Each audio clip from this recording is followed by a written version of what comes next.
আমাদের সামনে হলো বহুল কাঙ্ক্ষিত গুচ্ছ ভর্তি পরীক্ষা।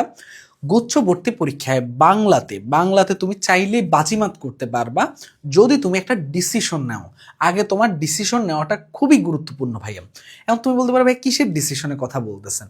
দেখো ভাইয়া, গুচ্ছের জন্য তুমি অপশনাল সাবজেক্টের পরিবর্তে হয়তোবা ম্যাথের পরিবর্তে তুমি বাংলা বা ইংরেজি দেখানোর চিন্তা করতেছো, বিশেষ করে বাংলা যারা দাগাবা তোমাদের জন্য।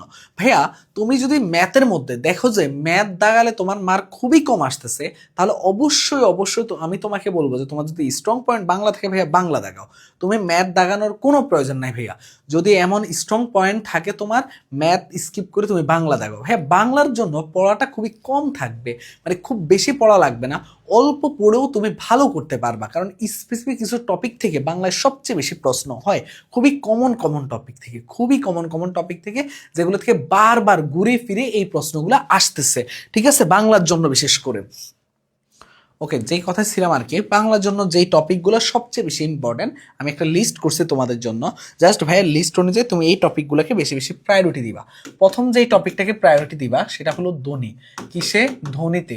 ধ্বনির টপিকটা খুবই ইম্পর্টেন্ট ভাইয়া। দ্বিতীয় যেটা দিবা সেটা হলো বানান। বানানটা খুবই ইম্পর্টেন্ট, বানান থেকে প্রায় প্রশ্ন হয়। তৃতীয় যেটাতে দিবা তোমার হলো যে শব্দ ও শব্দের শ্রেণী, মানে এটা খুব বেশি না হলেও তোমার ওই যে সমাস ও তার প্রকারভেদটা খুবই ইম্পর্টেন্ট ভাইয়া। সমাস ও তার প্রকারভেদ, সমাস ও তার প্রকারভেদটা খুবই ইম্পর্টেন্ট।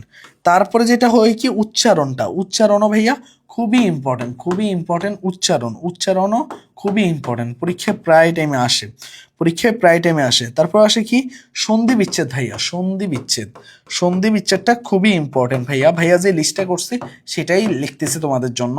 এবং সবশেষে যেই জিনিসটা তোমরা একটু দেখবা, এটা এক্সট্রা করে উপসর্গ ও কারক, এটা এক্সট্রা করে উপসর্গ ও কারক, এটা এক্সট্রা করে ভাইয়া, এটা এক্সট্রা। এই টপিকগুলো তুমি যদি একটু ভালো করে পড়ো ভাইয়া, তাহলে তুমি বাংলায় ভালো মার্ক তুলতে পারবা।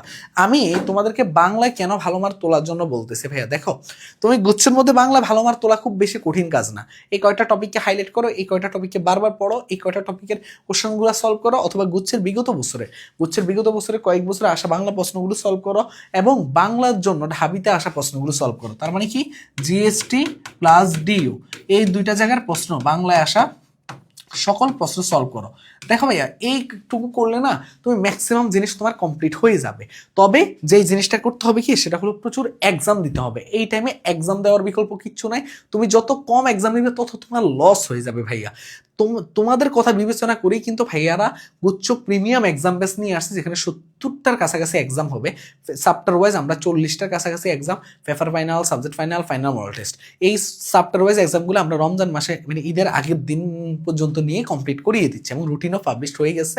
প্রথম কমেন্টে দেখবা আমি লিঙ্ক দিয়ে রাখছি ফেসবুকের রুটিনের, ওই লিঙ্ক থেকে তুমি রুটিনও পেয়ে যাবা। ঠিক আছে, এবং সবচেয়ে বড় কথা হলো যে বাংলার জন্য এক্সাম নেওয়া হচ্ছে, ইংরেজির জন্য এক্সাম নেওয়া হচ্ছে, সব কিছু মিলে এখন এই কোর্সটার মধ্যে অফার গতকাল রাতে শেষ হয়ে গেছিল, বাট আমরা রুটিনটা দিতে লেট করাতে এটা এখনো সীমিত সময়ের জন্য এই অফারটা রাখা হয়েছে। এই কোর্সের এই এক্সাম বেসের অফারটা এখনো 299 টাকা দিয়ে। নর্মালি এটা কোর্সের প্রাইস হলো 449 টাকা, বাট এটা 299 টাকা দিয়ে তুমি ভর্তি হতে পারবা। 01314770610 এই যে এটা আছে এই হোয়াটসঅ্যাপ নাম্বারে তুমি জাস্ট কি করবা, একটা মেসেজ দিবা বা এই হেল্পলাইন নাম্বারে ভর্তির জন্য, ওখান থেকে তোমাকে ভর্তি বিস্তারিত সবকিছু বলে দিবে। তো ইনশাল্লাহ গুচ্ছের জন্য, বাংলার জন্য এগুলো পড়তে থাকো। আর তুমি যদি ম্যাথে মার্ক কম আসে তাহলে ভাইয়া বাংলাই দাগাও ভাইয়া, এটাই পরামর্শ দিব। সবার জন্য শুভকামনা রইল। আল্লাহ হাফিজ, আসসালামু আলাইকুম।